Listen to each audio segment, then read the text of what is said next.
closer and prettier than ever.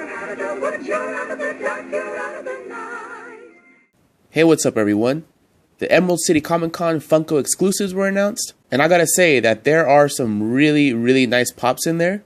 The ECCC pops are usually very difficult to get even if you're at the con, so keep that in mind as I go through each piece and let you know whether I'm gonna buy or pass on these, because I think most of these are gonna be really hard to get at retail. So far it does seem that some of these are gonna be shared exclusives. I am not sure if it's gonna be like ECCC exclusives of the past where they're almost impossible to find outside of the con, or if they're going to actually up the numbers in production and share some with, GameStop or Hot Topic, which makes it a little easier to get them in your hands. This superhero Kermit looks really nice. I think it was a smart character to choose because you'll notice that most of these have some kind of green in them because, Emerald City is green. I would really like to add this to my collection, put it right by my Muppets Flocked Animal, but unfortunately this one's limited to 3,000 pieces, so this will only be sold at the con. Maybe a few of them will make it to the Funko shop, but I'm not holding my breath for it. So I would like to have this one, but for now this guy's a pass.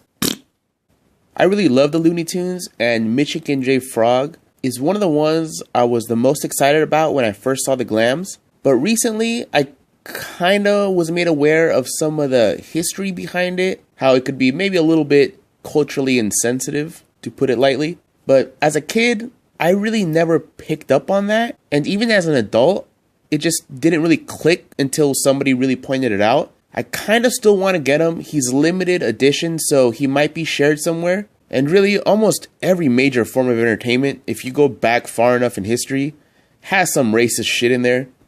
I mean, Mickey Mouse used to be in blackface sometimes, and look how many things Disney puts out. Look how many things they own. So I try not to think about everything in that way, even though, it is hard not to. And even though this guy may be a little racially insensitive, I still kind of want to get him because to me, I just look at him and it reminds me of watching Looney Tunes when I was a kid with my sister and my cousins. And that's the primary feeling I get when I see Michigan J. Frog. Now this guy looks really cool. I really love this design, but I don't know who Blue Falcon is. This is way before my time, and he is limited to 3,000 pieces, so he's going to be expensive. So this is going to be a pass.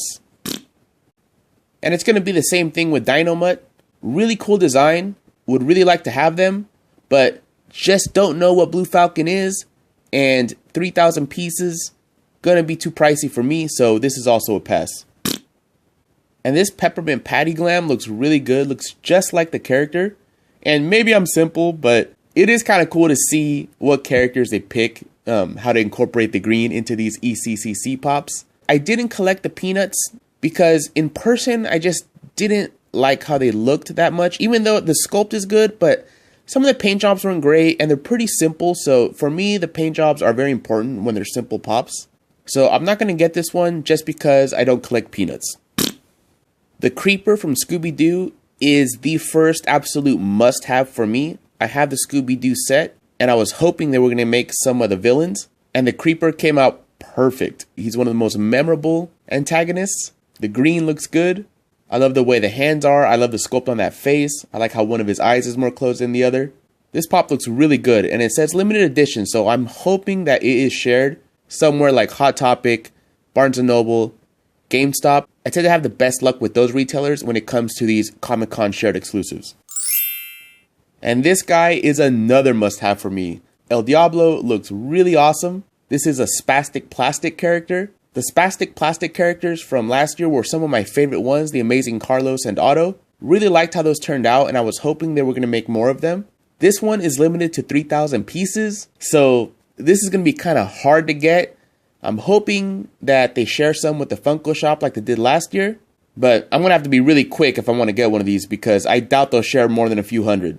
If you look close at the box though, his suit is blue on the box, so I am guessing that this green one is kind of like a variant of a pop that hasn't even come out yet, because I have a feeling they are going to come out with a blue suited Diablo, so if I can't get him for retail, I'm going to try to be patient and wait for some of these other colors.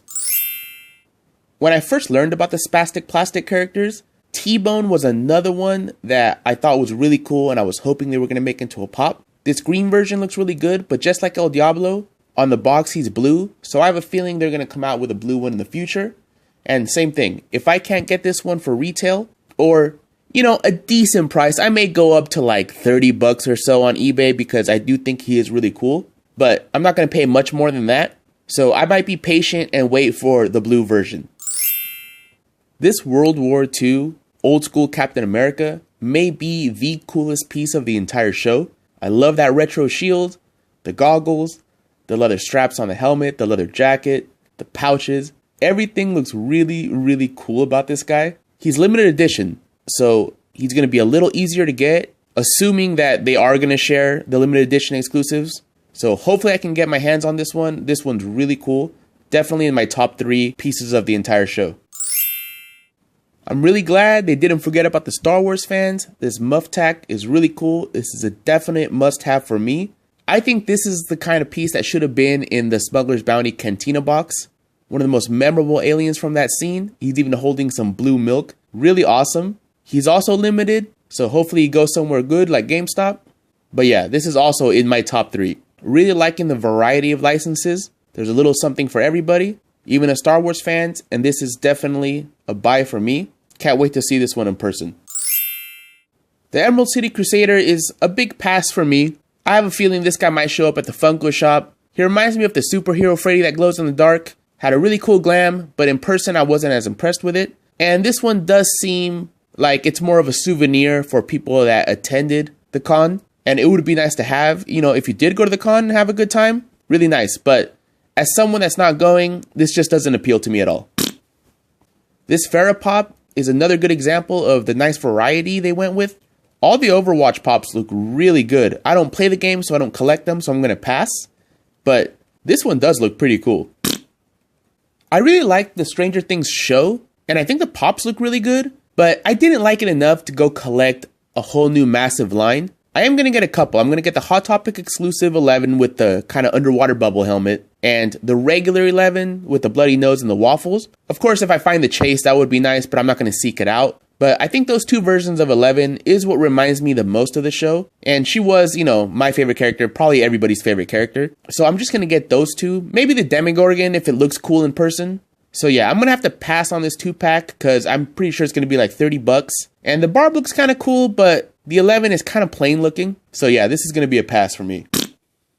I totally love Rick and Morty. And this was a funny episode when Rick and Summer get all buff. But honestly, as pops, I think they're really ugly, so I'm not going to get them.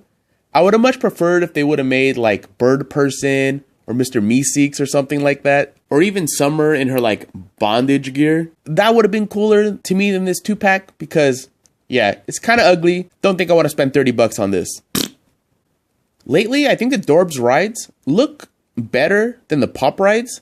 I think the smaller size of them is what's appealing to me. I do feel like this should have had maybe a dome over it. Although I can't really remember if it has a dome in the show or not, but it seems to me like it's missing a dome. But yeah, the Great Gazoo is not one of my favorite characters ever. I don't even think he really fits into the Flintstones world. Not sure what they were thinking there. Gonna pass on it. I've been really telling myself to not get any more Pop rides because they take a whole ton of room. But this Hong Kong Phooey does look really good. I think if I see it in person, it'll be very, very hard for me to not buy it. So I'm really not sure on this one. I'm not sure if I'm going to get it or not. But for now, I'm telling myself pass. But it does look pretty cool. In my opinion, this is the weakest exclusive out of them all. I think the Black Canary looks very plain. And I think the goatee on Dorbz looks really bizarre. I'm not a big fan of these characters to begin with. So my opinion is kind of biased. But yeah, I really have no interest in this one at all. Now these Dorbz do look really cool. I think these kind of characters work the best as Dorbz because the human characters look kind of boring, but these wacky ones look awesome. This Tiki Man, this Day of the Dead like mariachi guy with the margarita, really awesome. I think his name is Guapo, and Amazing Carlos, all look really good as Dorbz. And I love Dorbz in 3-packs. It's a nice big collectible. This is a numbered piece, so it's going to be hard to get. It's going to be expensive, but if I can find it for a decent price, definitely going to try to add this to my collection. I am not going to try to get this Freddy Funko, but I have to admit, it is a really, really cool looking Dorb. I really like that old school Seattle Supersonics logo. that's been Funkoized. This is just a really wonderful souvenir for anybody that went to the con. If I got to experience the Emerald City Comic Con, this is definitely something I would want to get. I also think this is one of the weaker ones. Not so much because in person, it's not going to look cool or anything. I just don't know why they made the Megazord green. At first, I didn't even realize it was a Megazord just because it looks so different in this green color. The original one looks cool, the Hikari Megazord. Does look pretty cool, actually. But this one doesn't make too much sense to me. And even though he's limited to 500 pieces, I'm sure he's not even going to be that expensive on the secondhand market.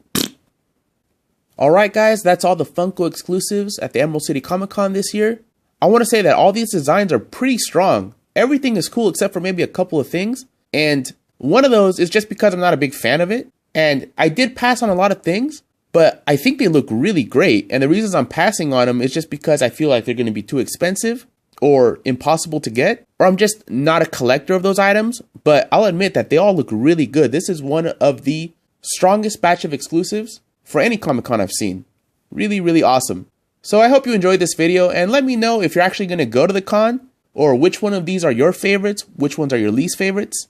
And take care of yourself and have a good one.